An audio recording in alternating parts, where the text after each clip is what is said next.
Gilles Michler. Voilà.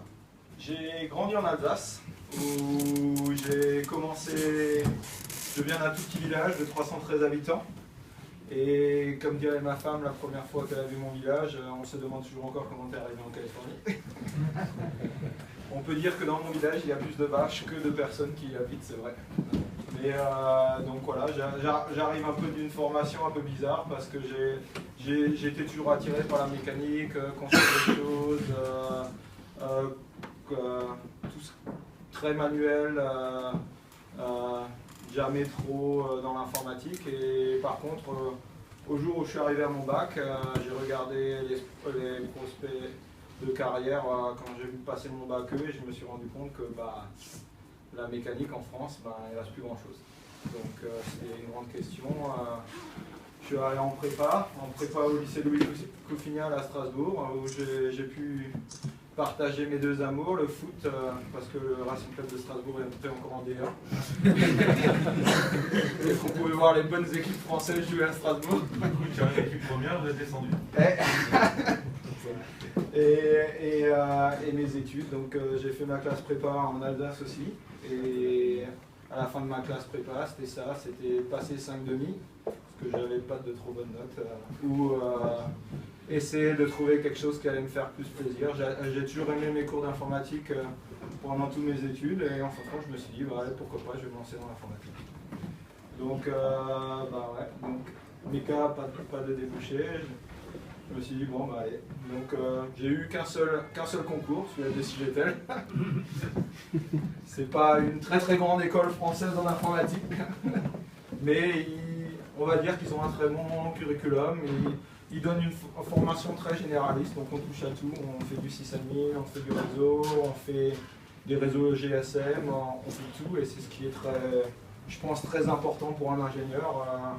En tout cas, moi, j'ai beaucoup aimé le touche à tout. J'ai pu essayer pour voir ce que je voulais faire en informatique, donc c'était très intéressant.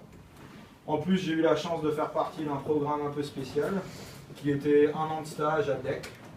DEC, pour ceux qui ne connaissent pas, c'est un dinosaure de l'informatique. Ah, il y a des connaisseurs. Voilà. En règle générale, il y a des connaisseurs parce que tout le monde a eu un VAX, un Alpha Server, des choses comme ça. J'ai même encore, quand j'étais dans ce stage, j'ai même eu le droit de réparer un PDP-11. Pour ceux qui savent ce que c'est. Quand j'ai vu la machine, j'ai eu peur. Avec RSX? Avec RSX? C'est ça. Bienvenue dans une réunion d'anciens combattants. J'ai eu la fin d'Indochine. J'ai eu le droit d'aller à Rennes et d'upgrader les alpha serveurs qui s'occupent de nos PV, qui s'occupaient à l'époque de nos PV dans notre pays. Donc j'ai dû passer 4 je peux vous dire que nos PV sont très bien gardés. 4 contrôles pour faire un upgrade qui a pris 15 secondes. Voilà. Donc c'était une très bonne expérience. Cette expérience m'a emmené aux États-Unis voir la maison mère de Digital, qui était superbe. Ça m'a donné une première introduction aux États-Unis. Et puis en fin d'études, j'ai eu la chance qu'un ancien de mon école venait de Bank of America Securities, qui est la banque d'investissement de Bank of America en Californie, a proposé un stage sur les VPN. Alors je me suis dit, en fin de compte, je ne voulais pas vraiment y aller, mais c'est la responsable des études qui m'a inscrit d'office.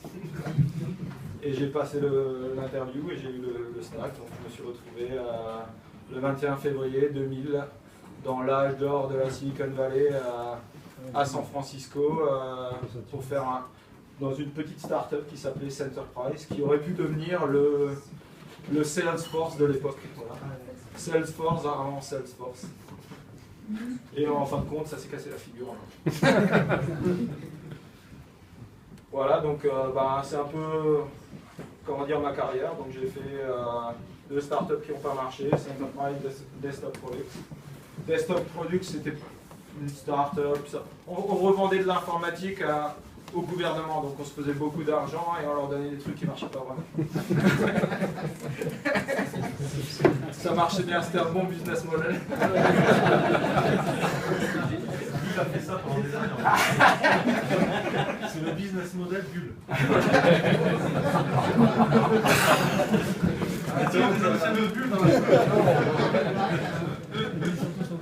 Après, on avait quand même, dans cette boîte, on a quand même fait quelques tours de magie. On a viré IBM Global Services de Chiron, qui est devenu Novartis aux États-Unis, et ils avaient 80 employés pour faire une migration de Windows NT4 à Active Directory, et nous on l'a fait avec 2 personnes. Et les gens étaient beaucoup plus contents avec nous qu'avec IBM Global Services. Après, j'ai travaillé pour un incubateur. Là, c'était une boîte qui était une association de loi 1901 qui s'est dit on va devenir des incubateurs. On a eu de la chance une fois. Ils étaient des précurseurs dans l'e-commerce. Leur président faisait partie des gens qui ont inventé HTTPS. Donc il faisait partie des très tôt dans l'Internet et de l'e-commerce, des connexions sécurisées. Et le problème, c'est quand ils ont lancé l'incubateur, moi je m'occupais de leur centre de données et de mettre les sociétés dans leur centre de données, de les installer, de faire tout ce qui est IT pour eux. Ils se sont rendus compte que ça coûtait très cher. Donc ça a duré 6 mois et ils ont fait non, ça coûte trop cher. Et ils m'ont dit tu vas devenir l'informatique interne. Alors j'ai fait. Donc je me suis un peu mis en voie de garage. Et un jour, 2 employés de cet incubateur m'aimaient bien. Ils m'ont dit on a un boulot cool pour toi, c'est pour une boîte, ils font un truc tout neuf, il s'appelle Facebook. Alors j'ai dit je veux bien, encore une start-up, je sais comment ça finit, en règle générale, ça dure 1 an et après on rend mal. Mais je me suis dit bon allez, j'ai encore un essai, on y va. Donc j'ai fait l'interview, j'ai interviewé Abbott Laboratories en même temps. J'ai eu les 2 boulots. Et en fin de compte, un jour il fallait prendre une décision. Je me suis dit, pris une semaine. Pendant une semaine, j'arrivais pas à dormir. J'ai appelé le gars qui m'a fait venir aux États-Unis. Et je lui ai dit, Arnaud, qu'est-ce que je fais? Je prends lequel? Et il m'a dit, Facebook, c'est la chance d'une vie, tu peux pas refuser. Donc voilà, le choix a été fait. Et après Facebook, c'était l'époque où tout le monde jouait aux jeux sur Facebook et aux jeux sur leur téléphone. Donc je me suis dit, c'est le temps pour un nouveau truc, on va faire du social gaming. Donc j'ai fait un passage rapide à PlayDub, qui était un grand concurrent à Zynga, mais qui n'a pas voulu, on va dire que c'est un peu le MySpace du social gaming. Ils se sont fait racheter par Disney Interactive et Disney, depuis ils n'ont jamais eu de grands jeux qui ont marché. C'est une boîte qui fait des jeux, voilà. Ça s'arrête là. Pourquoi tu es parti de Facebook? Tu es passé? Non, rien à voir avec la paix, rien à voir avec l'ambiance. C'était justement une nouvelle aventure, c'était une nouvelle start-up, c'était repartir de zéro. On m'a proposé un boulot que je ne pouvais pas refuser, c'était de construire leur solution de centre de données, tout le réseau, les serveurs, de tout installer, et ça ne se refuse pas. Je serais mon propre chef, donc c'était ça, quoi. C'était quelque chose les gens qui travaillaient, je les aimais bien, donc c'était une bonne équipe, on s'est dit go. Et puis la dernière, j'ai travaillé pour Nokia. Voilà, Nokia. Ça existe encore, ils font encore des téléphones. C'est Microsoft qui est derrière. Et le futur, c'est le cloud avec une boîte qui commence par un D. Alors je vous laisse deviner. Moi je sais. Non, San Francisco, Dropbox. Voilà. Donc j'ai signé un contrat avec Dropbox la semaine dernière et je commence le 18 mars. Ah ok. Alors, voilà.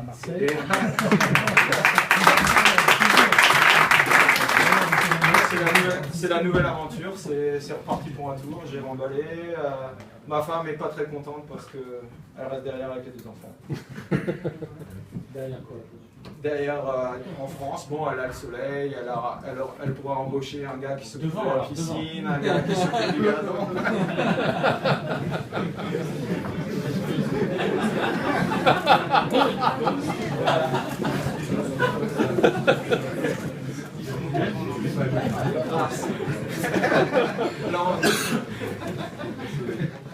Voilà. On va reparler un peu de ce que... On finira par l'employé ici. Pourquoi Stéphane m'a fait lire, c'est pour parler un peu plus en détail de Facebook. Donc j'ai commencé très tôt à Facebook. La date officielle de création de l'entreprise était le 4 février 2004. J'étais, à vrai dire, quand j'ai fait mon interview pour Dropbox, par chance, je suis arrivé à l'anniversaire des 10 ans des 150 premiers employés. Donc on était à la fête, on a vu Mark Zuckerberg, j'ai vu Mark Zuckerberg, tous les fondateurs étaient là-bas, beaucoup des fondateurs étaient là-bas, pas tous. Et j'ai vu les 150 premiers employés. C'était bien de revoir tout le monde, de leur demander ce qu'ils devenaient, quelles étaient leurs nouvelles aventures. C'était très intéressant. Toi, tu étais un des tout premiers salariés. Moi, j'étais donc, ayant commencé, donc ils ne voulaient pas me faire commencer le 1er juin, je ne sais toujours pas pourquoi. Normalement, mon début était le 1er juin et le 30 mai, ils m'ont appelé, ils m'ont fait « ce serait bien que tu commences le 31 mai, c'est pour la compta, c'est mieux que tu commences le 30 mai ». J'ai pas discuté, je suis venu le 31, j'ai commencé le 31. Le problème, c'est que la commande de PC arrivait que le 1er juin. Quand je suis arrivé, ils n'avaient pas de PC. Ils n'avaient rien pour moi, donc j'étais assis pendant un jour et je buvais des bières dans le bureau. Voilà, c'était mon premier jour. Je me suis dit, si ça continue comme ça va être bien comme vous le faites. Et en fin de compte, voilà, donc j'ai commencé le 31 mai et on m'a embauché pour le truc le plus étrange. C'est à l'époque, ils utilisaient SendMail pour leur email. Le problème, c'était que le président de la boîte, c'était Sean Parker. Il travaillait pour Plaxo et une de ses startups c'était Plaxo, c'était le management des contacts sur Exchange. Donc lui il voulait Exchange, donc on m'a embauché pour faire la migration de SendMail à Exchange. Et on m'a dit quand on m'a embauché, c'est ta période d'essai, tu as 2 semaines pour le faire, si dans 2 semaines c'est pas fait, au revoir. Donc voilà, j'ai tout installé en 2 semaines, j'ai réussi mon test. 2 semaines moins 1 jour, donc 13 jours, on a migré tous les comptes sur Exchange et ça marchait. Voilà. C'était combien? On était 20. 20 personnes. Donc moi je suis, on va dire, l'employé numéro 20 de tous les temps de Facebook. Voilà. Donc j'étais là-bas, j'ai vu les années très jeunes, toute la folie de la croissance de Facebook. Pas au tout début, on va dire, parce que c'est quand même resté pendant 2 ans un réseau très fermé, dédié aux universités américaines. Après, ça s'est ouvert aux universités anglaises, canadiennes. Après, ça s'est développé dans les entreprises américaines. Après, ça s'est ouvert aux étudiants plus jeunes. Et après, finalement, ça s'est ouvert au monde. Mais ça, c'était que 3 ans dans leur deal. Au début, c'était très fermé, les étudiants, ils adoraient ça. Et d'ailleurs, on avait toujours un gros problème avec la croissance, c'est que au début de chaque heure, juste un peu avant l'heure, on avait notre monitoring, il faisait un petit creux. Et tout le monde se disait, oula, c'est marrant. Hein. Au début de chaque heure, on a un problème sur le réseau où il y a un truc qui ne marche pas correctement sur notre serveur. Et en fin de compte, c'est un des stagiaires qu'on avait dans la boîte qui avait trouvé la solution. C'était tous les étudiants américains. Ils changeaient de classe, donc ils fermaient leur portable, ils se levaient, ils coupaient la connexion et ils allaient dans leur classe suivante. Et donc à l'heure, ça reprenait, le trafic reprenait dans la courbe normale. Mais au début de l'heure, on a cherché pendant 2 semaines quand même pour trouver le problème. Jusqu'au moment où un gars il fait mais c'est normal, c'est là où on change de classe, donc on ferme nos portables, on perd la connexion, mais on va ou pas. Et en fin de compte, c'était complètement normal. Voilà. Et puis voilà, l'ouverture de Facebook, c'était ça, c'était surtout quelque chose de très soutenu. Même si on avait, disons au début, la croissance était très prédictive parce que ça marchait avec le flux des étudiants, vu que c'était un réseau fermé pendant 12 ans et qu'on n'était pas ouvert comme MySpace qui a eu une croissance très fantastique quand nous on était encore très petits. Mais on grandissait mi-août quand les étudiants revenaient aux universités. Et en décembre, quand il y avait la 2e inscription de toutes les universités américaines. Donc c'était une croissance qu'on pouvait contrôler. Vu qu'on était une start-up, on s'y prenait toujours au dernier moment, donc on contrôlait pas grand-chose. C'était toujours, on va dire que le mois avant que les étudiants revenaient, c'était mode guerre, il fallait pousser des racks dans le centre de données, il fallait câbler, il fallait qu'il y en ait un qui tienne le disjoncteur pour que l'électricité reste allumée, c'était très intéressant. Après, on s'est quand même modernisé parce qu'on avait de la chance qu'il y avait un président beaucoup de gens, on va dire, qui n'a pas toujours fait l'unanimité dans la presse ou même dans le monde des entrepreneurs. C'est qu'il a souvent sorti des phrases très bizarres, mais la boîte s'en est toujours tenue à cette ligne. Il avait sorti une phrase qui disait c'est normal de casser des choses, c'est humain, donc si on casse des trucs, je peux vous dire qu'il a respecté ça. On avait toujours le droit, on va dire qu'on avait le droit à 1 ou 2 erreurs dans la boîte avant qu'on soit sur la liste rouge, mais disons que vu qu'on grandissait tellement vite, on avait le droit de grandir rapidement et de casser des choses. Donc c'est arrivé plein de fois au début de Facebook, ça arrivait même 1 fois par jour, on va dire, à un moment.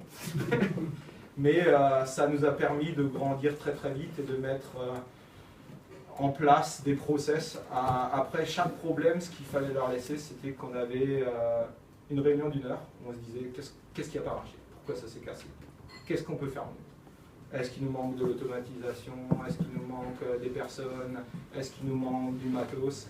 Et toujours il y avait cette réunion d'1 heure qui était très directe, c'était qu'est-ce qui n'a pas marché. Et en règle générale, les gens, ils ne passaient pas par des chemins dérivés, c'était droit au but, c'était erreur humaine. Bon, il faut faire gaffe, on va mettre un process pour que ça ne se passe pas. Manque de matos, on sortait les dollars et on achetait. Manque de ressources humaines, bon, il faut embaucher, il nous faut ce profil, celui-là. Et en règle générale, c'était réparé, on va dire, dans le mois ou les 2 mois qui venaient. C'est ce qui était très impressionnant et je pense que c'est ce qui a permis à Facebook de rester toujours solide, de tenir le coup.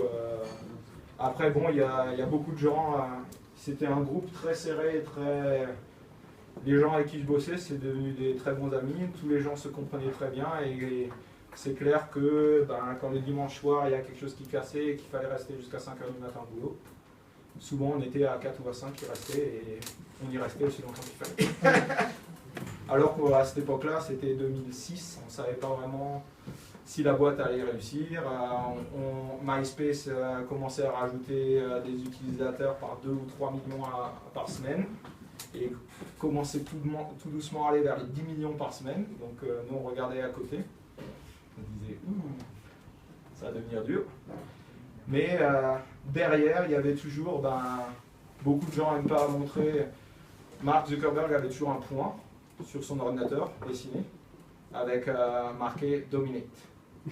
Et donc, dès le début de la boîte, et les employés n'avaient jamais trop le droit d'en parler, il y avait cette volonté de dominer les réseaux sociaux. Ça veut dire que Facebook, numéro 1, c'était ça ou rien, quoi. Et tous les employés se sont vraiment pris en jeu, il y avait cette volonté de dominer les réseaux sociaux. Il y avait l'internationalisation s'est faite très vite aussi.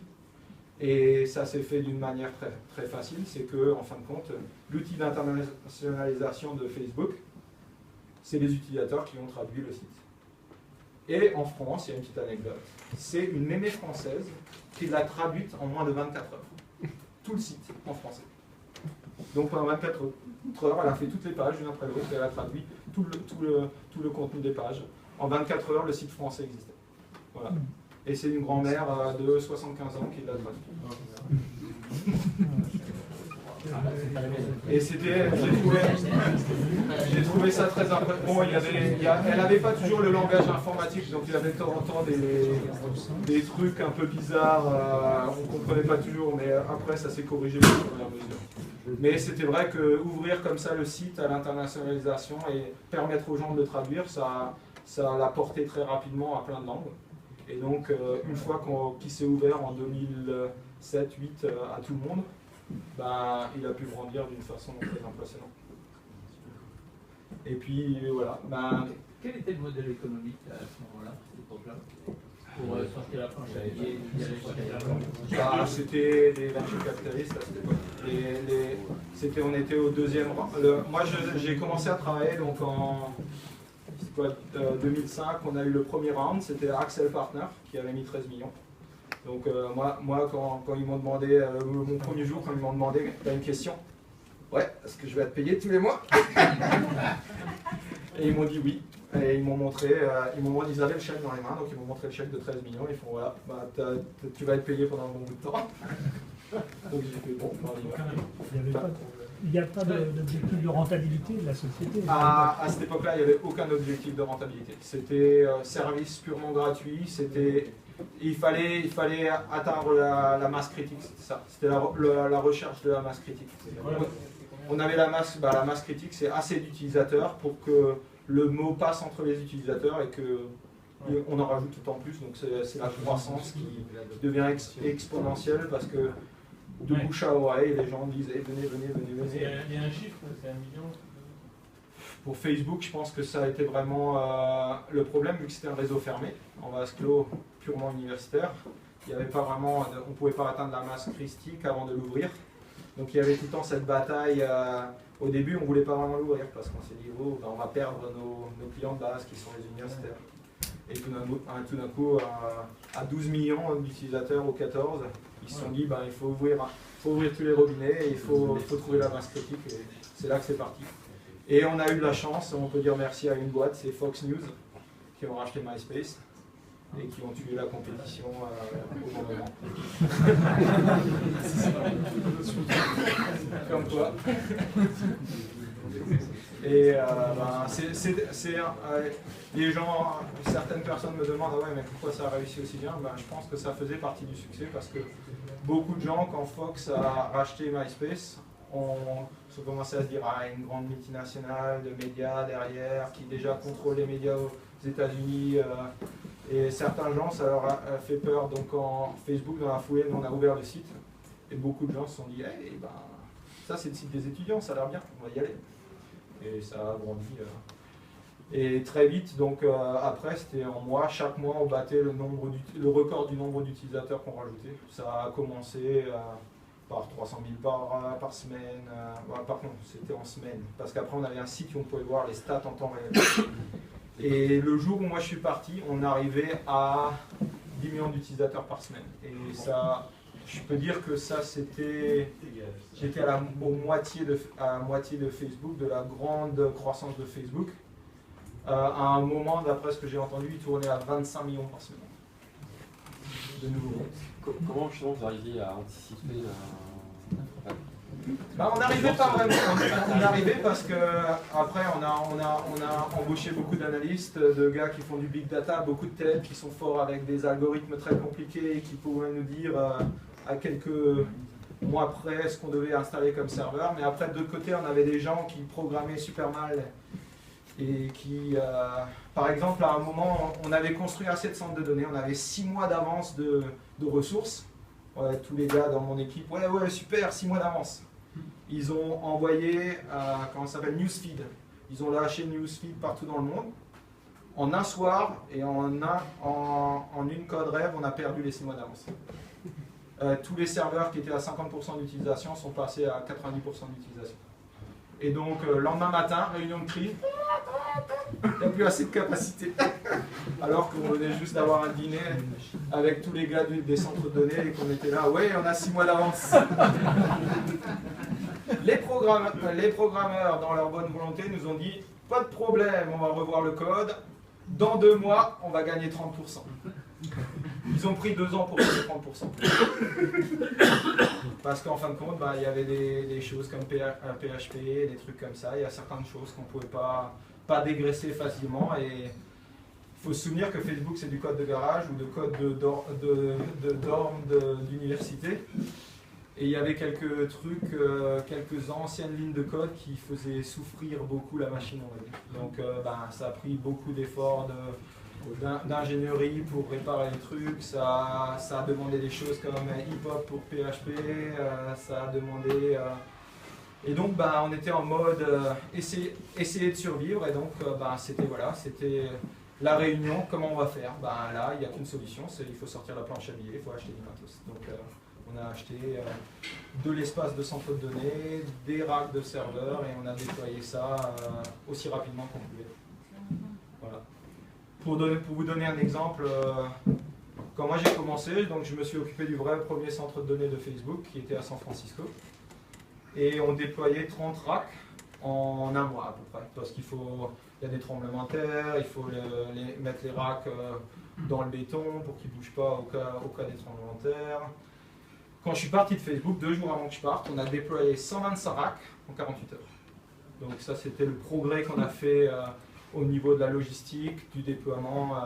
Tout était tellement automatisé qu'au moment où on recevait les racks et qu'ils étaient installés, un rack prenait à peu près 1 minute d'installation, avec 40 serveurs, un modèle de base. On avait trois différents genres de racks, il y avait même cache web, base de données, et Un rack, c'était 40 serveurs.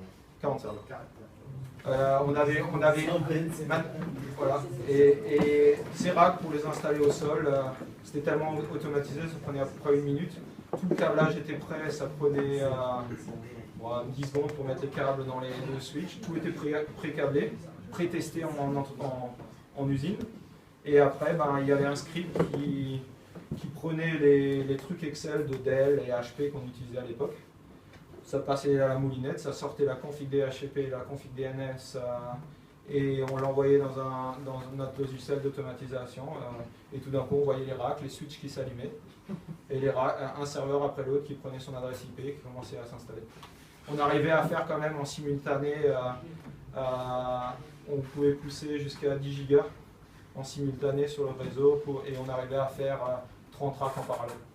Parce qu'on les intégrait un rack à la fois, donc on n'utilisait que 2 gigas vers les racks en trunk, en LACP, pour ceux qui connaissent, et donc on arrivait quand même à intégrer 30 racks à la fois sans que les serveurs ne souffrent. Un rack, ça supportait combien d'utilisateurs à peu près? Alors, quand moi je suis parti, c'était 160 utilisateurs par serveur, avant qu'il soit au paquet. Donc et là, il tournait à 80% d'utilisation. 160 par utilisateur. C'est pas beaucoup, hein. C'est pas beaucoup, mais il y a du code derrière.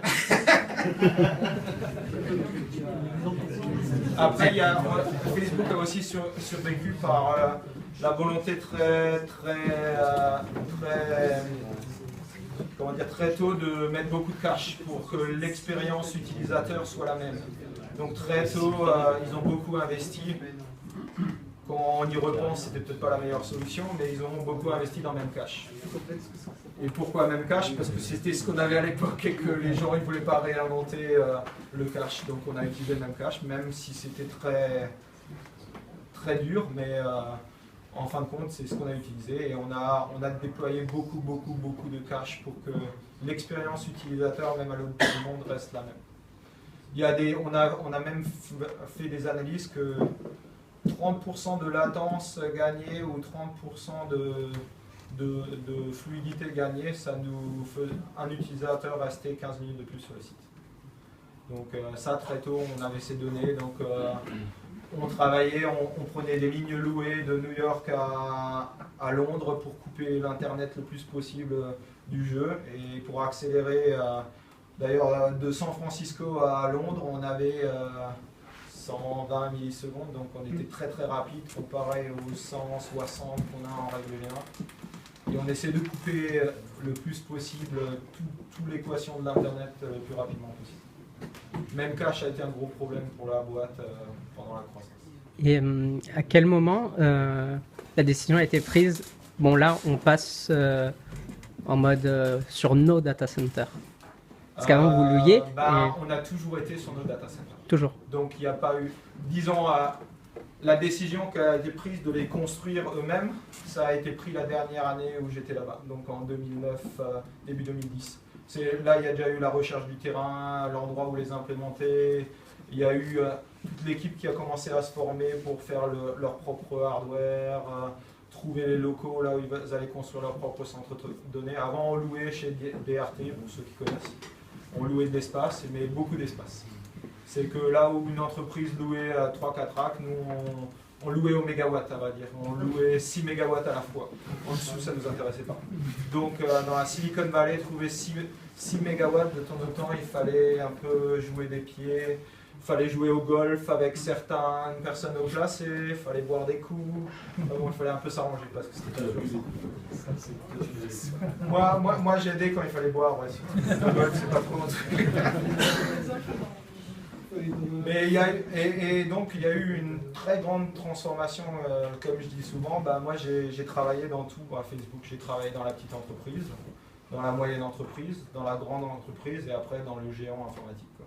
Et il y avait toutes ces étapes. Au début, c'était dans les premiers bureaux, on s'est rendu compte qu'on n'avait pas de service de nettoyage. Donc à tour de rôle, on nettoyait les bureaux. Donc on faisait des sanitaires et tout ça, et on le faisait nous-mêmes. Donc au début de ma carrière, j'ai été ingénieur réseau et je nettoyais les toilettes. Mais disons, il fallait faire ce qu'il fallait faire pour faire avancer la boîte. Bon, après, il y a des gens très intelligents qui ont vu, c'est dommage d'utiliser un gars qui est bien payé pour lui faire nettoyer les toilettes. Donc, en règle générale, ces problèmes se résolvaient très vite. Comme pareil, notre premier déménagement, là, on est devenu une moyenne entreprise, on va dire. On était à peu près à 40 employés. On n'arrivait plus à se connecter à Internet parce qu'on avait 2 DSL dans les bureaux et Outlook en mode SSL, ça prenait toute la bande passante, donc il n'y avait plus personne qui pouvait travailler. Donc là, branle-bas de combat, il nous faut des nouveaux bureaux. Et comme par hasard, il y avait une petite boîte qui venait de se faire racheter juste le management de Facebook. Moi, j'étais de la partie parce que j'étais IT informatique interne à l'époque. Et donc, vous allez rigoler, mais pendant un an, on utilisait la bande passante d'Android à l'œil, on ne la payait pas, pour nos bureaux. Et on a fonctionné comme ça pendant un an, jusqu'au jour où un gars de Google nous appelle et nous dit « On va couper cette ligne, on ne veut plus la payer. » Ah, j'ai fait « Ouais, c'est bon. » Mais on en a bien profité. Et donc on a repris les bureaux d'Android et on s'est installé très vite. Et là, on était sur fibre optique de Palo Alto et on a pu continuer à grandir. Et le déménagement, vous allez rire, ça s'est fait sur des chaises roulantes. Et le VP of Engineering, il a fait, tu mets ton ordinateur là-dessus, tu mets ton écran, tu roules à travers la route, c'est là où il y a marqué 156. Et voilà. Et c'est comme ça qu'on a déménagé. Chacun à tour de rôle mettait son écran, son ordi, et on traversait la rue et on s'installait de l'autre côté. Et puis, c'est des évolutions très marrantes parce que au début, c'était on n'avait pas de logistique. Donc, quand j'ai dû construire le premier centre de données, on avait des grands routeurs, mais ils les a envoyés. On avait, pour ceux qui connaissent, des M320 de Juniper. Donc, ils sont immenses. Et ils les ont envoyés à notre vieux centre de données à Santa Clara. Le problème, Santa Clara à San Francisco, il y a 1h30 de route quand il y a des bouchons. Et donc, on me demande de prendre une société pour déplacer le matériel. Problème, la société, ils me font, là, ça va être dans 2 mois. Et nous, il nous les fallait dans 1 semaine à San Francisco. Donc, je suis allé au UCAR, au UCAR du coin. C'était ça.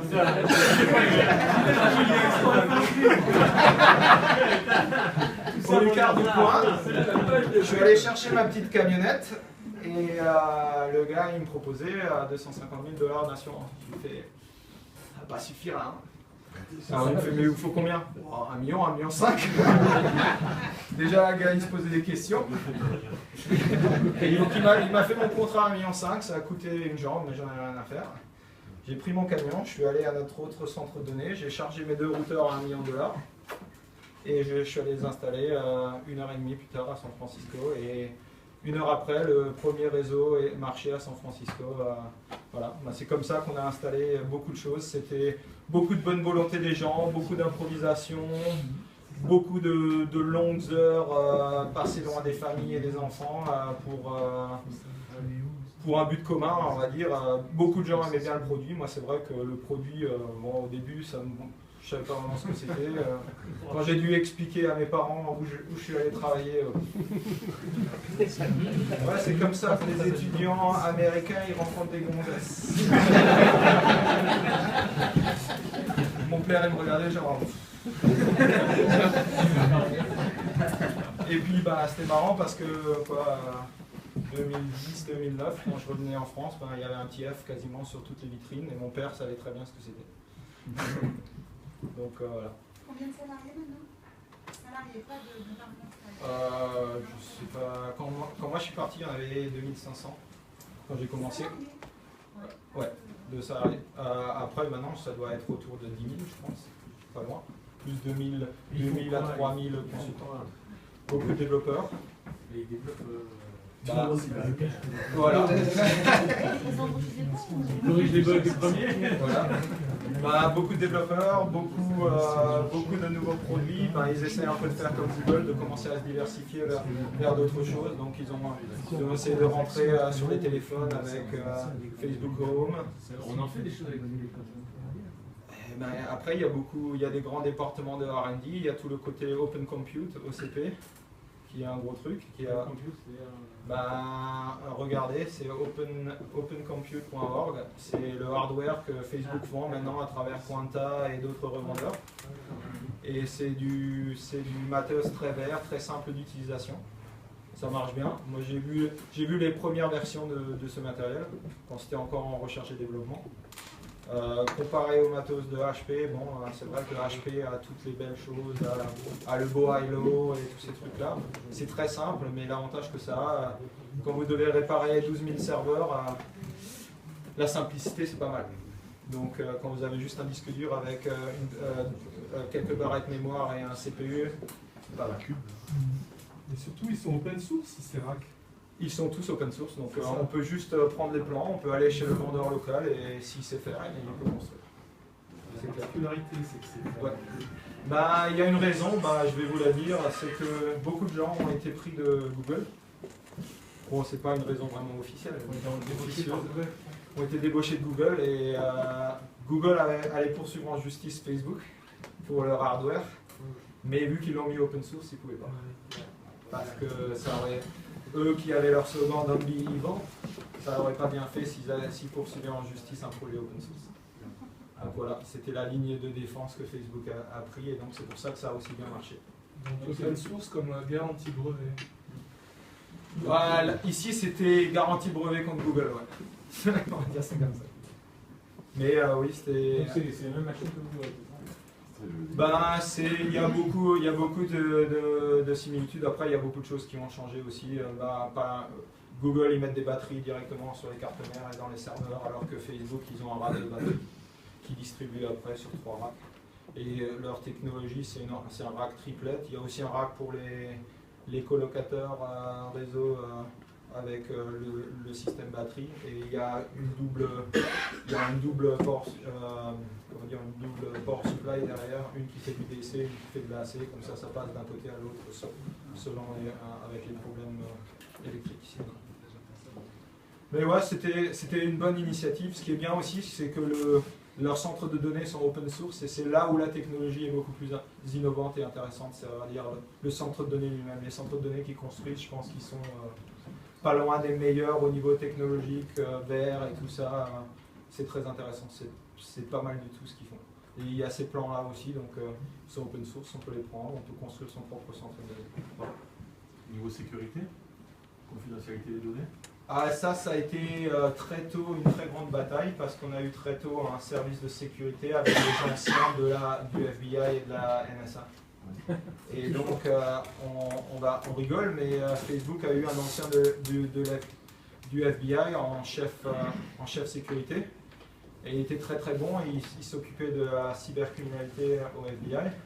Et donc la confidentialité des données très tôt a été prise très au sérieux. Il y a eu d'ailleurs le plus gros mouvement, c'était quand ils voulaient venir à Luleå en Suède. Et c'est là où la confidentialité avec la communauté européenne derrière a pris vraiment, c'est devenu très... Tous les disques durs de base de données devaient être détruits, inventoriés, on les scannait, ils étaient percés, démagnétisés, enfin bon, une chance pour ceux qui voulaient sortir des données du truc. Ça a été pris très au sérieux très tôt. Tout ce qui était transactions bancaires, pareil, les disques durs ne pouvaient pas, seuls les gens de la sécurité pouvaient les sortir du centre de données. Tout était inventorié, on pouvait sortir aucun disque dur de là-bas, enfin bon, c'était très draconien comme système. Il y a vu qu'il y a eu au début quelques breaches quand il y a eu du mauvais code et qu'on pouvait voir des informations. Après, du côté centre de données, tout ça, ça a été pris très au sérieux très tôt. Donc, tu disais que tu avais le droit de casser de temps en temps. Ouais. Tu as dû casser de l'architecture. Ah, moi je cachais, ouais, ça m'arrivait souvent. Non, je rigole. Mais ça m'est arrivé plusieurs fois où j'ai eu des petites mésaventures. Vu que j'allais beaucoup de. Vu qu'il n'y a que 8. Soi-disant, il n'y en avait que 8 heures pour travailler dans la journée, mais que souvent on en faisait 12 ou 14 et qu'en fin de journée ça devenait un peu dur. De temps en temps, on cachait des choses. Et puis au début, le site était un peu fragile aussi. Donc quand on cassait certaines. On pouvait, au début, pendant longtemps, pendant les 2 premières années de Facebook, il y avait un serveur Memcache qui se cassait la figure dans un rack. On perdait 5 gigas de données de bande passante rentrante à cause d'un serveur Memcache. Et donc, ils ont tellement travaillé sur Memcache que maintenant, si vous utilisez Memcache, ça devrait marcher beaucoup. Mais à l'époque, on a eu tellement de problèmes. Donc, parfois, il y avait des. On cassait une fois, par exemple, je devais changer la mémoire sur des serveurs. C'était très tôt, c'était en 2005 d'ailleurs. Et à l'époque, il y avait un gros bug dans le site. C'était qu'une base de données, celle de Stanford, dès qu'on voulait se connecter à Facebook, toutes les requêtes passaient par cette base de données. Et le problème, c'est que les bases de données n'avaient pas vraiment de nom et il n'y avait pas de rapport avec qui était sur quel serveur. Il n'y avait pas de parallèle, vu qu'on n'avait pas vraiment d'inventaire, il n'y avait pas de parallèle entre la base de données et le serveur physique. Et c'était le fameux DB081, DB81. Donc à un moment, on me dit il faut que tu upgrades la mémoire parce qu'il y a tout le temps des bugs, au milieu de la journée elle ne marche plus, il faut qu'on la laisse refroidir, qu'on la remonte. Pas de problème, il est 5 h du matin, je fais ça entre données. J'éteins DB081, je sors le serveur et tout d'un coup, coup de téléphone. Allô? Le site il marche plus. Voilà. Et c'est ce jour-là que tous les développeurs de Facebook se sont rendus compte que quand la base de données de Stanford n'est pas allumée, il n'y a rien qui marche. Donc pareil, on a eu la fameuse réunion d'1 heure, c'est pas bien ça. Le truc qui était marrant, c'est que le serveur, c'était un de tout vieux serveurs qu'ils avaient déjà depuis 2004. C'était pas du matos très fiable, donc quand j'ai changé la mémoire, quand j'ai fait redémarrer, il ne voulait même plus redémarrer. Donc j'ai dû changer tout le châssis. Enfin bon, c'était la petite cerise sur le gâteau pour rendre le matin un peu plus excitant. Avec les gars au téléphone. Bon, il va marcher quand? Il va marcher quand? Mais voilà, donc on cassait souvent des trucs parce qu'on ne savait pas, parce qu'il y avait des erreurs humaines. J'ai aussi cassé tout le réseau IT un jour parce que j'ai débranché le mauvais câble. On avait un système de redondance électrique et mon collègue l'avait mal câblé, donc quand j'ai tiré de l'autre côté, il y a tout qui est devenu noir. Et ça, c'était un vendredi après-midi. Sortie d'école, 17h. Ça fait un peu de bruit. Ça arrive. Et puis voilà, c'était toujours dans l'idée d'essayer de faire des trucs, de nettoyer de vieilles choses, d'essayer d'avancer vite. Et souvent, on faisait des erreurs comme ça. Parfois parce qu'on ne savait pas, la base de données de Stanford, il y avait 2 personnes qui savaient et ils n'avaient pas vraiment communiqué ce petit problème. Et donc souvent, c'était ça, on bougeait vite, on avançait vite, donc de temps en temps, on trébuchait. Et en règle générale, on apprenait, on corrigeait.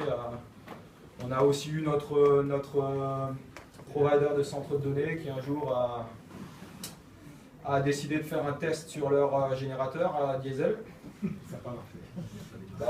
Ils l'ont fait le lundi matin à 9h. C'était pas un bon lundi matin. Ils sont passés sur le générateur est parti en opposition de phase, tout ce qui était sous cette phase, bye bye. Donc le lundi matin, c'était t'es où là? Je suis dans les bouchons. Il faudrait que tu sois au centre de données maintenant. Ah! Et on est arrivé, c'était le grand. Ouais. Et on en a eu plusieurs comme ça au début. On a eu notre centre de données à San Francisco, pareil. Un matin, on arrive, ils avaient un bug sur un de leurs grands transfert switch. Donc il y a une coupure électrique à San Francisco. Et il y a les gros switches qui passent sur le générateur diesel. Il y en a un, la sensibilité était mal réglée. Donc il a claqué, donc on était sur batterie pendant 7 minutes, mais l'électricité des générateurs, vu qu'il avait claqué, il ne pouvait pas rentrer dans le building. Et donc après 7 minutes, tous nos serveurs se sont éteints pas très bien. Et donc là j'ai eu le coup de téléphone à 4 h du matin. Et je peux vous dire, j'ai battu un record, je suis passé sur le Bay-Bridge à 110 miles à l'heure. Donc ça fait un petit 180 comme ça, tranquillement. Si là il m'a arrêté, je pense que mon permis américain il faisait. Mais je suis arrivé au centre de données en 15 minutes et après on a pris toute la matinée pour faire tout redémarrer.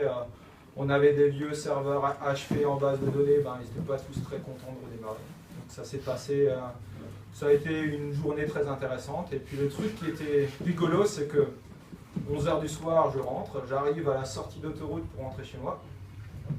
Là on m'appelle, on me dit il y a tout qui s'est recassé la gueule. Donc j'ai fait demi-tour, je suis reparti. Voilà. Et niveau énergie, on se là avec les watts en charge pareil. Comment on fait pour gérer ça chez Facebook au niveau de sa centrale? On la double? Non, ils utilisent des gens, ils sont installés dans beaucoup d'endroits où il y a beaucoup d'hydro, donc c'est beaucoup d'hydroélectrique. Après, ben, il y avait la fameuse histoire sur le côté ouest des centrales à charbon, ça va aller vrai, c'est que quand ils ont choisi le côté ouest de l'Oregon pour s'installer, ils ne se sont pas rendus compte que le fournisseur principal avait une centrale au charbon. Ça faisait pas très vert.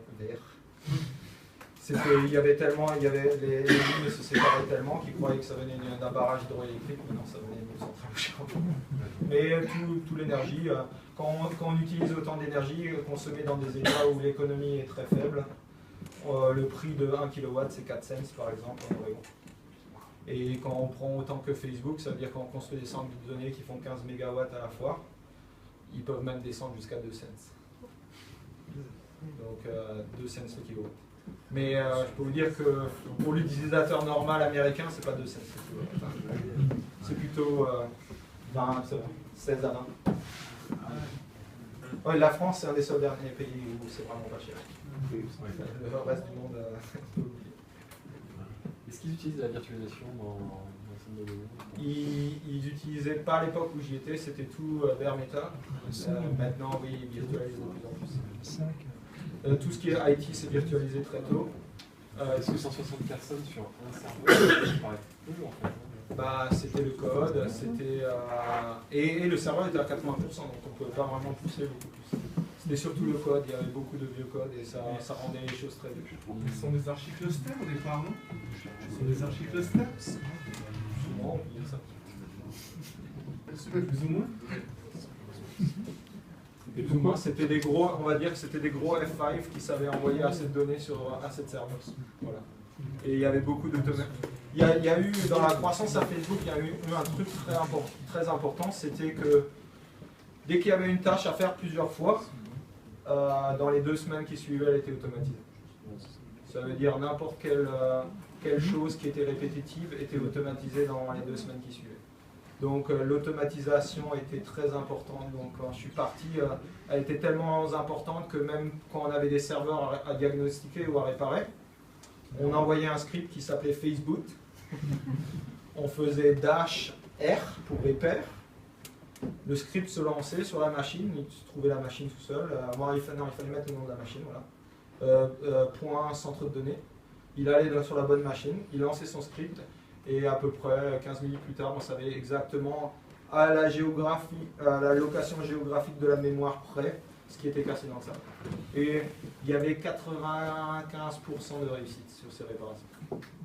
Alors qu'avant, il fallait chercher le manuel constructeur parfois pour réparer, enfin bon, c'était le bordel. Après, quand ils ont automatisé ça, c'était le royaume.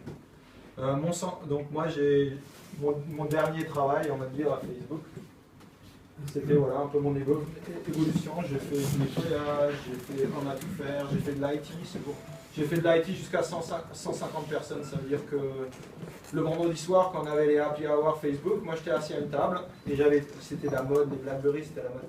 J'avais tous les BlackBerry et je les configurais pour les nouveaux employés du lundi. Ça prenait un certain temps, surtout qu'il fallait travailler avec AT&T et que c'est pas les meilleurs gens du monde. Donc j'étais souvent au téléphone, donc je buvais des bières. Donc au début ça se passait bien, les premiers BlackBerry ça marchait bien. Quand on arrivait au 5e ou au 6e et que j'avais 3 ou 4 bières, ça devenait intéressant. Donc je m'occupais de l'automatisation de tout, quoi, des serveurs de Exchange, des trucs antivirus, des serveurs de fichiers, tout IT c'était à moi. On avait un petit setup intéressant parce qu'on on avait beaucoup de Mac, donc on avait des Xserve aussi. N'achetez jamais ça. En tout cas, pour nous, c'était plus une galère qu'autre chose. Ça nous a aidé un peu dans l'univers Mac, mais très tôt, les Mac ont supporté Active Directory en natif, donc on se connectait directement à notre cluster Microsoft et ça se passait relativement vite. Beaucoup de choses, pareil, à IT se sont automatisées très vite. On a utilisé Parallels très vite, on a utilisé plein de trucs très vite, on a virtualisé beaucoup de choses, donc on a pu grandir très très vite. Mais oui, j'étais tout seul pour IT jusqu'à peu près 120 employés. Après, on a finalement embauché la première personne pour m'aider. Et c'était un jour avant que je parte, un mois, pour m'occuper de mon premier enfant. Donc le gars, je lui fais faire le tour, il me dit « Mais pourquoi tu n'arrêtes pas de courir ?» Je lui fais « Bah demain, tu es tout seul, c'est très facile. » Et en fin de compte, ça c'était son test à lui. C'était il avait un mois tout seul, et où il nageait, où il coulait, bah, il est arrivé à nager. Donc c'était la deuxième personne à IT à Facebook. Voilà. Et après, on a embauché beaucoup de personnes pour les Mac, parce que moi je m'y connaissais bien en Windows et en Linux, mais pas trop en Mac. Donc bon, Mac, j'ai compris rapidement, parce que vu que c'est du BSD avec une belle interface, on s'adapte très vite. Donc bah, je connaissais beaucoup moins au niveau de l'automatisation, donc on a eu plein de gens qui venaient d'Apple, qui nous ont aidés avec ça très vite, et ça s'est fait très vite. Et après, moi, c'était la volonté, c'était de partir de ça et de m'occuper du premier centre de données à San Francisco. Donc j'avais des journées très intéressantes parce que le matin, j'allais m'occuper d'IT, donc je descendais à Santa Clara. Moi, j'habite à l'opposé, au nord-est de la baie. Donc ça, c'était 2 heures de route. J'arrivais à Santa Clara, je m'occupais du cluster IT, je réparais quelques serveurs, je m'occupais de quelques trucs dans le réseau de production. Je prenais ma voiture, j'allais au headquarter à Palo Alto. Je terminais quelques configurations, j'aidais les gens à se connecter à leur imprimante, à réparer quelques trucs dans le réseau de la boîte. Je prenais ma voiture, j'allais à San Francisco. Là-bas, je m'occupais de la construction de notre nouveau centre de données, donc il fallait installer les trucs, il fallait être sûr que les contracteurs, ils n'étaient pas là en train avec leur café, en train de dire regarde, on va mettre un câble là, on a travaillé pour aujourd'hui. Donc il fallait surveiller eux, il fallait commencer à rentrer les racks, enfin bon, il y avait... et après, le soir, ben, je me rentrais tranquillement, ou parfois, quand ça allait pas, je revenais au boulot dans le sud. Ouais. Je reviens sur la sécurité. Les révélations d'Edward Snowden nous ont appris que bon, beaucoup de données étaient piratées par la NSA. On nous a dit que la sécurité était d'emblée importante, c'est-à-dire que tout de suite ils vont venir les tuer. Très câblé. Direct. Mais en toute sécurité. La NSA, de toute façon, avec ce que Snowden a révélé, grosso modo, ils peuvent voir tout ce qu'ils veulent de n'importe où dans le monde, sans trop se forcer. C'était un peu la révélation, c'est que depuis 2010, ils font des injections de backdoor dans SSL, donc toutes les personnes qui utilisent OpenSSL, c'est plus secure. Donc c'est grosso modo, je pense, un peu tout le monde dans le monde de nos jours. Microsoft, vu que c'est des potes et qui sont américains et patriotiques, je pense qu'ils ont leur backdoor dans l'encryption de Microsoft aussi. Si vous avez des F5, ben, ils ne sont pas beaucoup plus sécures parce que ben, c'est basé sur Linux, donc il y a OpenSSL quelque part. Voilà, donc la sécurité, d'après ce que Snowden a dit, en 15 minutes, n'importe quel site web dans le monde, ils arrivent à rentrer. Donc ton compte bancaire, s'ils sont intéressés, en 15 minutes, ils sont dedans. Mais disons la sécurité. Après ces révélations, à Facebook, il y a une règle, et le gars Max Kelly qui était en charge, qui venait du FBI, c'était une règle sans subpoena, ça veut dire sans papier officiel de n'importe quel pays, aucune information n'était donnée. Donc il fallait quand même les pays aient un subpoena officiel américain, donc la NSA en règle générale ne pouvait pas prendre des données, ils pouvaient hacker dedans sans qu'on le sache, mais pour avoir des données vraiment, il fallait qu'ils viennent avec le papier officiel. Bon, pour eux, avoir des papiers officiels comme ça, je crois qu'il y a une personne dans un coin qui en politique. Il a trouvé personne de n'importe tous les pays. Alors, il faut dire que depuis ton retour en France, tu t'es essayé à l'entrepreneuriat français. Ouais, mais je sais. Alors, je pense que j'ai un peu. c'est un métier très compliqué, l'entrepreneuriat.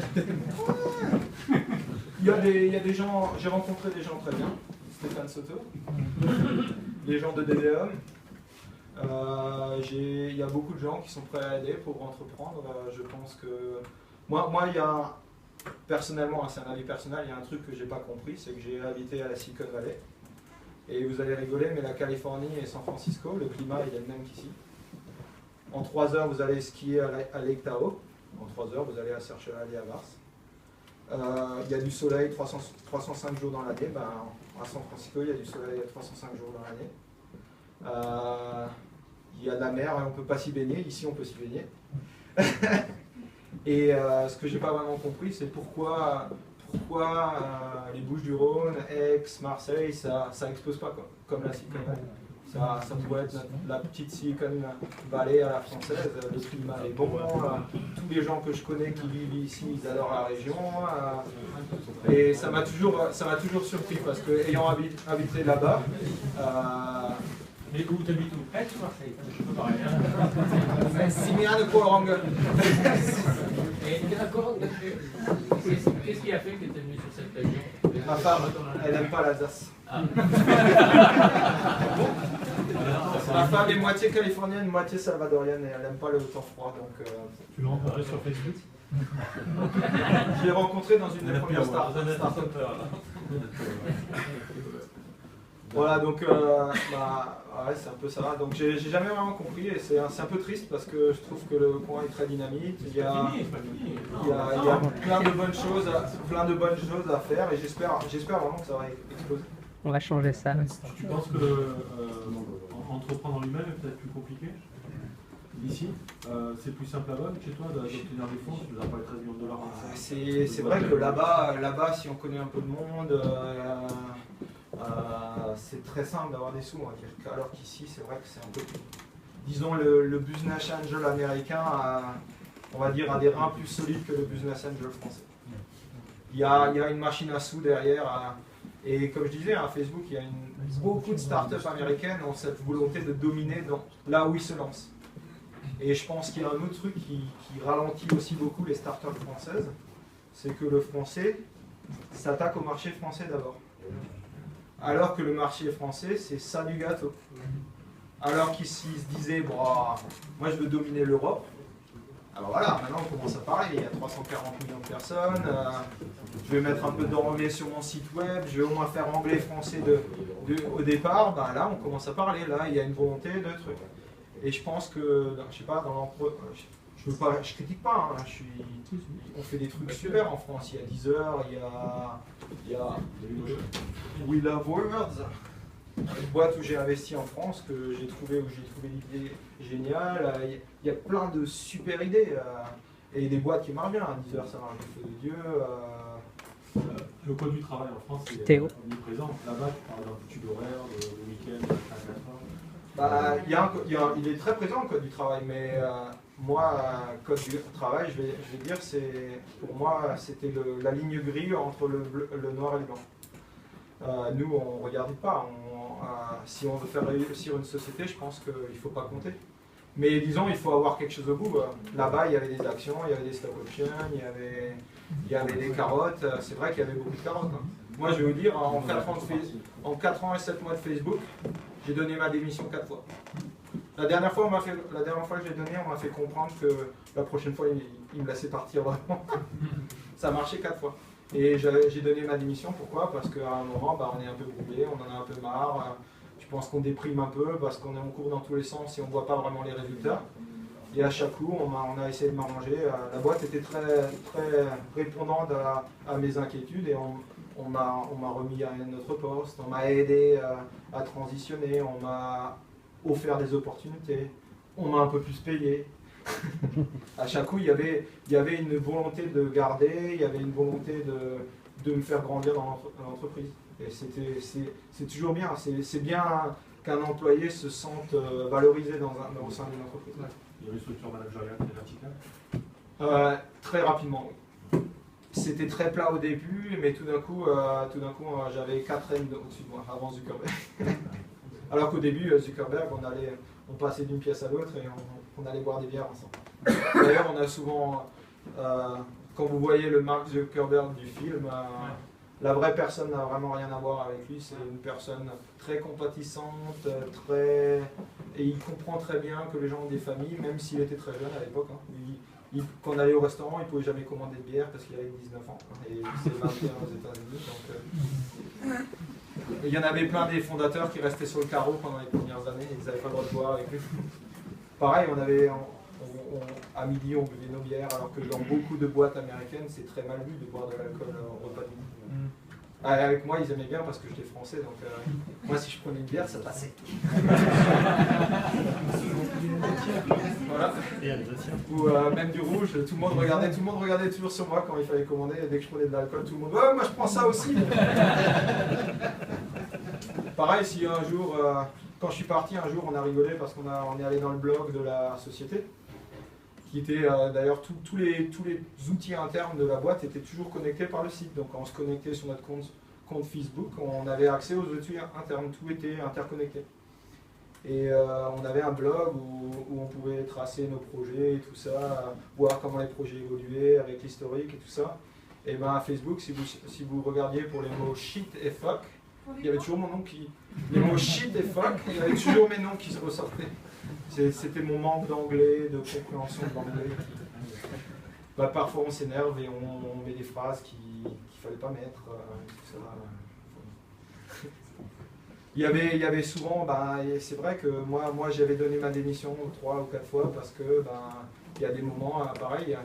Moi je poussais des choses, ça avançait pas assez vite et c'était ma manière de dire les gars, il faut qu'on y aille parce que ça avance plus. Et souvent c'est vrai que ça débloquait un peu.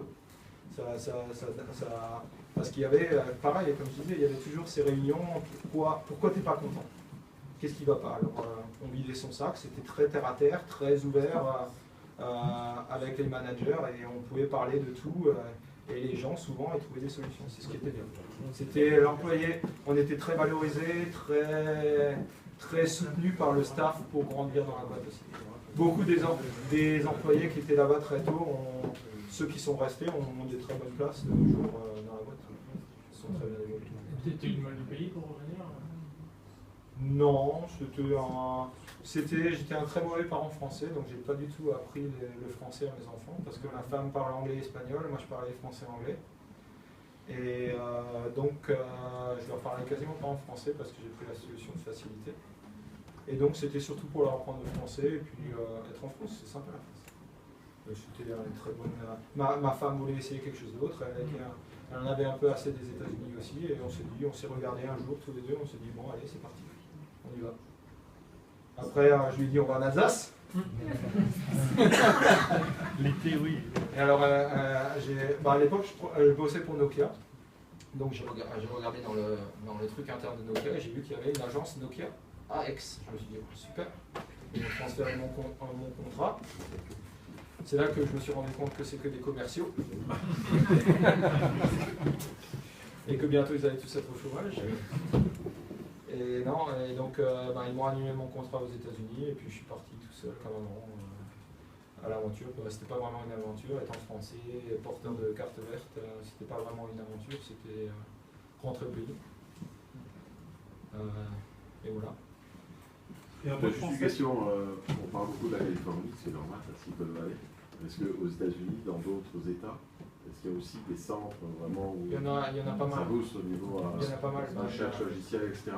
Il y a à Seattle, tout ce qui est pas Microsoft, il y a un grand univers là-bas où il y a quand même beaucoup de boîtes qui gravitent autour de Microsoft. Il y a l'Oregon qui commence bien à se développer aussi. Et tu as Las Vegas qui est en plein essor. Et ouais, contrairement à ce que je crois, Las Vegas, c'est un endroit où il n'y a pas beaucoup de catastrophes naturelles aux États-Unis. Donc ça, c'est un gros avantage. C'est au milieu du désert, donc il n'y a pas grand-chose à côté, mais la ville s'est tellement développée, a tellement grandi. Beaucoup de centres de données et beaucoup de connexions à Internet, donc les boîtes commencent de plus en plus. Il fait très bon vivre parce qu'il fait quasiment tout le temps beau. Là, en été, il fait trop chaud. Mais il y a beaucoup de boîtes qui commencent à aller vers Las Vegas parce que il fait bon vivre, il y a tout ce qu'il faut. C'est une ville qui devient... Voilà, il y a CES chaque année là-bas aussi, donc ça attire de plus en plus de personnes. Et l'électricité n'est pas traitée United. Là, c'est pas terrible de ce côté-là. Par contre, pareil, c'est pas sur un couloir d'ouragan, c'est pas sur la côte est où ces dernières années il y a tout plein de trucs bizarres qui se passent, c'est pas sur la côte ouest où il peut y avoir des tremblements de terre. Donc de ce niveau-là, c'est un endroit, beaucoup de boîtes commencent à mettre leur disaster recovery des États-Unis là-bas parce que ça a l'air relativement trop sûr. C'est là où j'ai d'ailleurs vu le centre de données le plus impressionnant du monde, où il y avait, comment il s'appelle, Blackstone comme sécurité. Et ils sont tous armés de M16. Quand tu vas à ton centre de données, t'as que des gars avec des M16 qui marchent avec toi. Et ils ont des Hummers, enfin bon, c'est la sécurité à l'américaine. Voilà, c'est vrai. Et en tant que Français, comment tu as accueilli? Est-ce que tu as senti des réticences par rapport aux je vais vous dire que les Français sont très bien. Les ingénieurs français ont une très bonne réputation aux États-Unis. C'est souvent parce qu'on est très généraliste. On sait tout faire. Ou souvent on nous donne quelque chose à apprendre, 2 semaines après on l'a appris, on sait le faire. Ou on sait comment l'installer, on sait comment le faire fonctionner. Et j'ai rencontré beaucoup de Français là-bas, ils sont tous très contents. La plupart réussissent d'ailleurs très bien. Il y a un copain à moi qui depuis 10 ans voulait aller là-bas. Cette année, il a habité d'ailleurs quelques mois dans ma maison là-bas. Il a finalement franchi le pas. Et ça fait 5 mois qu'il bosse pour Cloudflare, qui est un nouveau CDN. Il a déjà eu sa première augmentation. Et il a un salaire qui est, on va dire, 3 fois ce qu'il gagne en France. Et il fait exactement le même boulot qu'il faisait en France. Bon, après, il y a un niveau de vie, un coût de vie qui est très important, malgré que le coût de vie, c'est surtout sur le logement, les assurances, et ces choses-là, la santé. Par contre, au niveau, on va dire, alimentaire, tout ce qui est voiture et tout ça, je dirais que c'est moins cher qu'en France. Par contre, au niveau tout ce qui est santé, assurance, là, études, voilà. Études, c'est simple, c'est le choix que vous avez à faire aux États-Unis quand vous avez des enfants. C'est vous achetez la maison à 1,5 million de dollars qui est là où il y a les bonnes écoles, ou vous payez 40 000 $ par an pour la bonne école. Voilà, c'est les choix qu'il faut faire. Et c'est vrai qu'après, si on décide, si on aime bien le public, qu'on décide qu'on va rester dans le public, il faut acheter la maison à 1,5 million de dollars. Mais la vie est très simple. Moi, quand je suis arrivé là-bas, j'avais rien, j'avais 3 valises. 3 valises avec des habits, quand je suis arrivé aux États-Unis.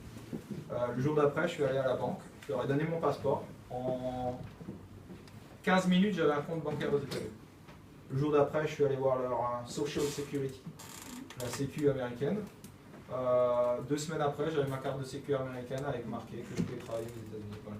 Et tout ça a pris 3 semaines. J'avais mon compte bancaire, j'avais mon truc, voilà, et rouler jeunesse.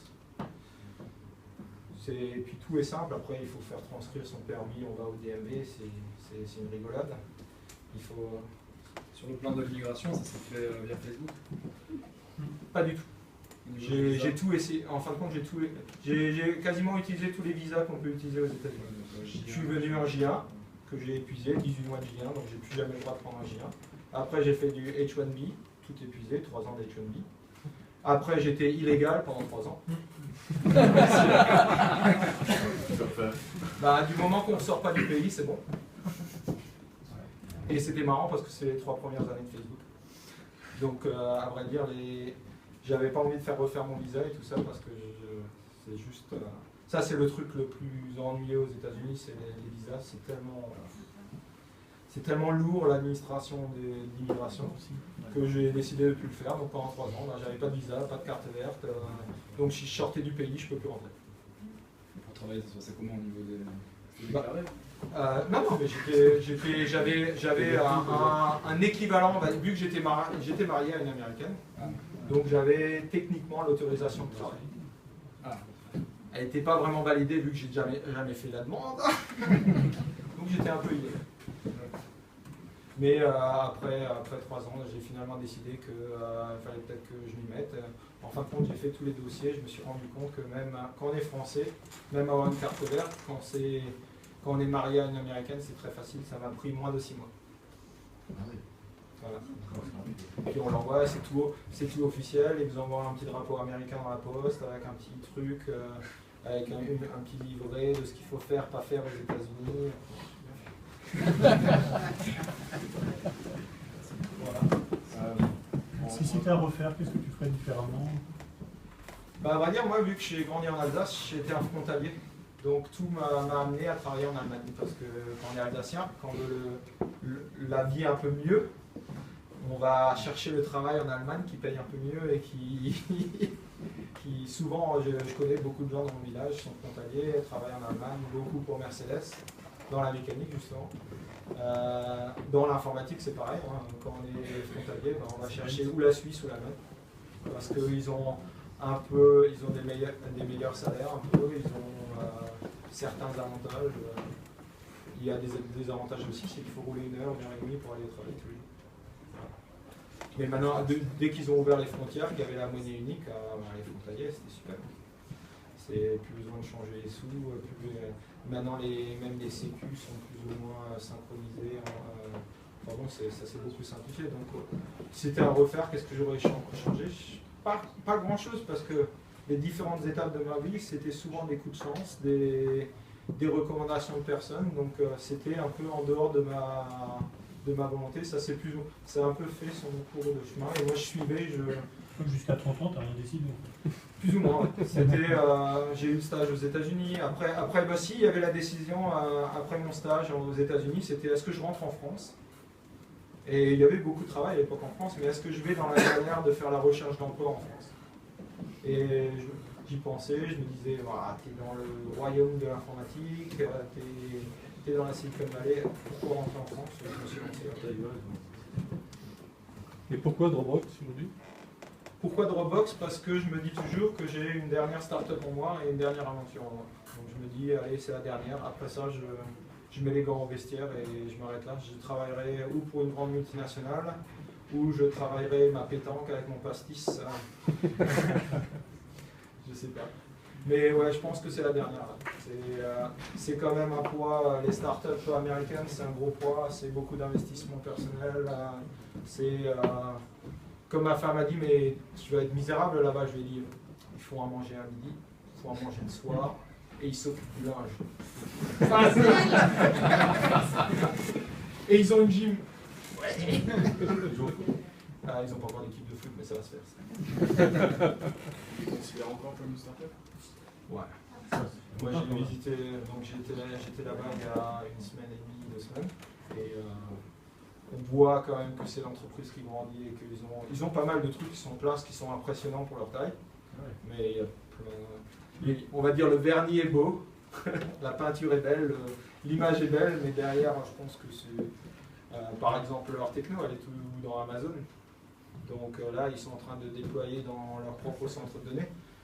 Juste cet effort va être très très impressionnant parce que ça va demander beaucoup de travail. Et donc voilà, ils sont au début. Hein. Une fois qu'ils vont sortir d'Amazon, après c'est construire leur propre centre de données. S'ils veulent le faire, moi je pense que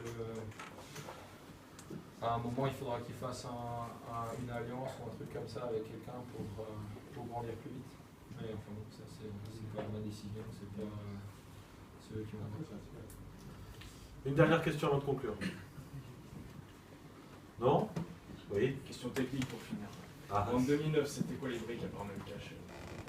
Les briques logicielles utilisées principalement? LAMP, Memcache, MySQL. C'était du Apache donc pas du Nginx? Non, c'était du Apache, c'était LAMP, Memcache et MySQL. Et il n'y avait pas de base de données, au niveau de la base de données, pas de base de données. Ah si, mais ça s'est mis en place au fur et à mesure. Donc ça, il y avait Hadoop qui sert. Le Big Data à Facebook a commencé en 2007. Où ils ont pris un gars qui faisait que des maths, hein. C'était